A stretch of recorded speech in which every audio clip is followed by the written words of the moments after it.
Bienvenue dans cette nouvelle édition de l'Africa Tonight. Au sommaire, le roi du Maroc, Mohamed VI, est en visite en France. Il a été reçu ce lundi au Palais de l'Élysée par le président français François Hollande. Les syndicats gabonais de la fonction publique ont décidé samedi d'entrer en grève générale illimitée. Pour les syndicalistes, c'est le silence du gouvernement qui a déclenché le mouvement de contestation. Et le pari réussi de la Guinée équatoriale, malgré la menace Ebola, le pays a mené à son terme l'organisation de sa Coupe d'Afrique des Nations de football. Mais tout d'abord, le roi du Maroc, Mohamed VI, est en France. Il a été reçu ce lundi par son homologue français François Hollande au Palais de l'Élysée à Paris. Une visite qui met fin à un an de brouille diplomatique et signe le réchauffement des relations entre les deux pays. Depuis un an, les services policiers et judiciaires avaient en effet cessé toute coopération. Au Gabon, les syndicats de la fonction publique ont décidé samedi d'entrer en grève générale illimitée. Le 24 janvier dernier, ils avaient déposé un préavis de grève de 8 jours. Ce délai expiré, sans réponse du gouvernement sur leurs revendications, le mouvement a été entamé ce lundi. Aminata Diak. Au Gabon, un mouvement social paralyse l'administration publique depuis ce lundi 9 février. Tous les syndicats de la fonction publique avaient décidé le samedi 7 février d'entrer en grève générale illimitée après l'expiration du délai de préavis de grève déposé le 24 janvier dernier. La revalorisation du salaire minimum interprofessionnel garanti et de la pension de retraite sont entre autres les revendications des protestataires. Nous attendons une augmentation du SMIC, qu'il passe de 80 000 francs aujourd'hui à 300 000 francs, et un nouveau mode de calcul de la pension de retraite qui, aujourd'hui, est un traumatisme pour les retraités gabonais.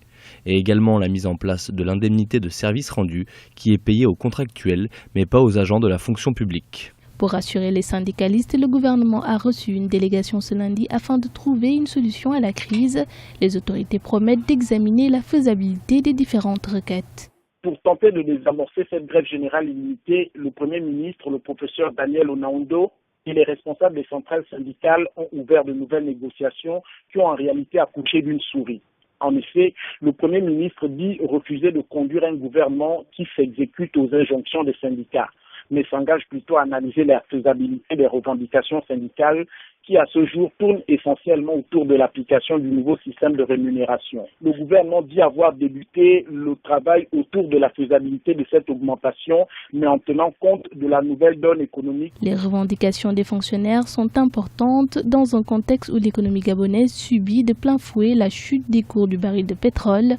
Pour autant, les centrales syndicales ont décidé de maintenir leur mouvement de grève jusqu'à l'application du nouveau système de rémunération.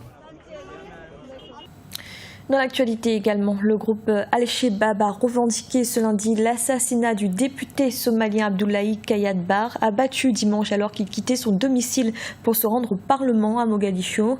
Les élus somaliens sont une cible fréquente des insurgés islamistes. 5 députés avaient déjà été tués en 2014. Et terrorisme toujours, le groupe Boko Haram a lancé ce dimanche une nouvelle attaque au Niger. Après Bosso vendredi, c'est la ville de Difa qui a été visée. L'ouverture d'un nouveau front donc, alors que le Parlement nigérien doit se prononcer pour une intervention armée hors des frontières du pays. Du côté du Nigeria, le conseiller à la sécurité de la présidence a annoncé que toutes les bases de Boko Haram seront démantelées d'ici 6 semaines. L'Afrique mise sur le développement de ses infrastructures. L'amélioration des communications routières et aériennes sont des conditions nécessaires à la libre circulation des biens et des personnes à travers le continent. C'est d'ailleurs l'un des principaux objectifs du Congo. Ibrahim Ndiaye. Partant du postulat selon lequel l'intégration passe par le défi des infrastructures, de nombreux États africains veulent faire du développement des infrastructures une priorité. L'insuffisance des infrastructures en Afrique constitue un frein à la réalisation des ambitions économiques et de développement du continent.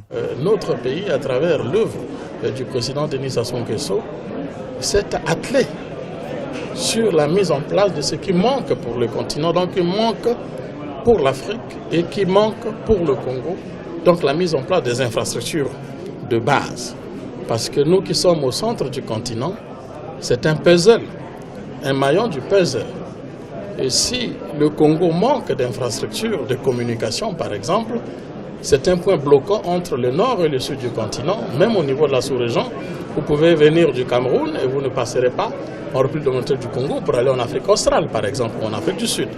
Donc il fallait que chaque État, à travers un programme cohérent qui vise le développement du continent, d'assurer sa partition. Et il y a un effort qui a été fait considérablement sur les infrastructures de communication. On peut dire qu'aujourd'hui, à l'orée 2015, il y a 2000 km de routes qui ont été bitumées. L'ensemble du pays est sur la voie d'être désenclavé pour aller vers les pays voisins. C'est dans ce sens que les chefs d'État ont validé le programme de développement des infrastructures en Afrique, PIDA, en janvier 2012 lors du 18e sommet des chefs d'État et de gouvernement de l'Union africaine à Addis Abeba. L'innovation des infrastructures demeure indispensable pour développer l'Afrique. Et aussi un progrès sur l'électricité qui a été réalisé donc avec des lignes de très haute tension de près de 1500 km, des lignes de très haute tension à travers un maillage, donc un boulevard énergétique avec pour vision de pouvoir aller vers les pays voisins aussi pour assurer l'interconnexion et faire un meilleur dispatching pour créer le cadre à ce que, comme nous sommes un pays où plusieurs rivières passent, qu'il y a suffisamment de rivières, l'hydroélectricité par exemple peut se développer, que ce soit par les privés, que ce soit par les États, qui à partir de ce maillage, chacun produira l'énergie qui servira non seulement au Congo, mais aussi à d'autres pays et surtout au développement des activités économiques, qui sont notamment les activités industrielles, donc à haute capacité de création d'emplois. Depuis le début des années 2000, le continent africain réalise d'importants progrès économiques avec une croissance annuelle globale de 5%, et ce grâce à la conjugaison de plusieurs facteurs, notamment la mise en place de moyens de communication et de développement d'infrastructures communautaires. La Coupe d'Afrique des Nations 2015 s'est achevée ce dimanche avec le sacre de la Côte d'Ivoire, une compétition qui a connu plusieurs rebondissements dans son organisation avec le retrait du Maroc et la prévention contre le virus Ebola. Aujourd'hui, la Guinée équatoriale, pays hôte, dresse un premier bilan. Un reportage de notre correspondant Serge Kofi. La 30e Coupe d'Afrique des Nations a connu son épilogue ce dimanche. Cette édition aura été celle des défis. Le virus Ebola qui s'est invité n'a pas facilité les choses tant à la Confédération africaine de football qu'aux pays organisateurs. Mais la grande question est de savoir ce que l'on retiendra réellement de cette Coupe d'Afrique 2015. Les images et faits qui feront le souvenir de cette compétition sont nombreux. La Guinée équatoriale accepte de relever le défi d'organiser la compétition après le désistement du Maroc. Des stades sans pelouse 2 semaines avant le début de la compétition. Des efforts d'un pays hôte pour montrer que l'Afrique est capable d'organiser une grande fête du football sur le continent. La Guinée équatoriale a quand même pris ce tournoi comme ça, et donc ça a été une réussite totale à mon avis, parce que les matchs ont été joués. Seule fausse note, c'est donc la demi-finale émaillée d'incidents donc à Malabo.